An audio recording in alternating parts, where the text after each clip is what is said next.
కోపు చూస్తుంటే దేశంలో ఏదో పెద్ద లొల్లే మొదలయ్యేటట్టు కొడుతున్నది. చిలికి చిలికి గాలివాన తిరగ పెరిగేటట్టే కొడుతున్నది. ఏంది పిల్ల లొల్లి గాలివాన అని భయపడి ముచ్చట్లు చెప్తున్నావు? అసలు ముచ్చటకరా అనే కదా మీరు అనేది.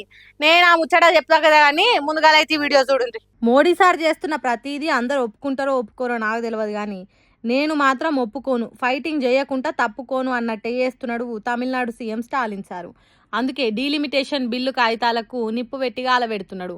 తమిళనాడు పబ్లిక్ అన్ని ఒప్పుకుంటారు కానీ మా మీద పెత్తనం చేస్తాం, ఆధిపత్యం చేస్తామంటే ఊకోం. అసలే మాకు ఆత్మాభిమానం ఎక్కువ. హిందీ భాష మీద పోరాటం చేసిన చరిత్ర మాది. అసొంటిది దక్షిణాది రాష్ట్రాల ఎంపీ స్థానాలు తక్కువ చేసే కుట్ర జరుగుతుంటే ఎందుకు ఊకుంటాం?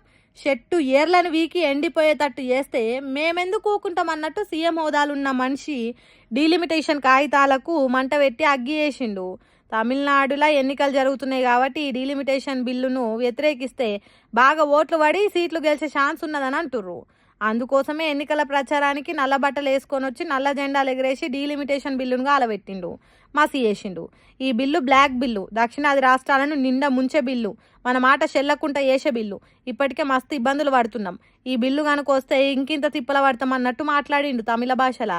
దక్షిణాది రాష్ట్రాలను ఏలుతున్నోళ్ళు ఎవరు కొట్లాడినా కొట్లాడుకున్నా తమిళనాడు మాత్రం ఎన్నడూ కేంద్రానికి తల ఉంచది. అవసరమైతే సెంటర్ సర్కార్ మెడలుంచుతాం తప్ప వెనకకు దగ్గమన్నట్టు మాట్లాడిండు. మరి ఈ పోరాటం ఎన్నికల గట్టెక్కతానికే కాకుండా ఓట్లు అయిపోయినాక కూడా మన రాష్ట్రాల మేలు కోరి ఇట్లనే పోరాటం చేయాలని కోరుకుందాం. ఏమంటారులా?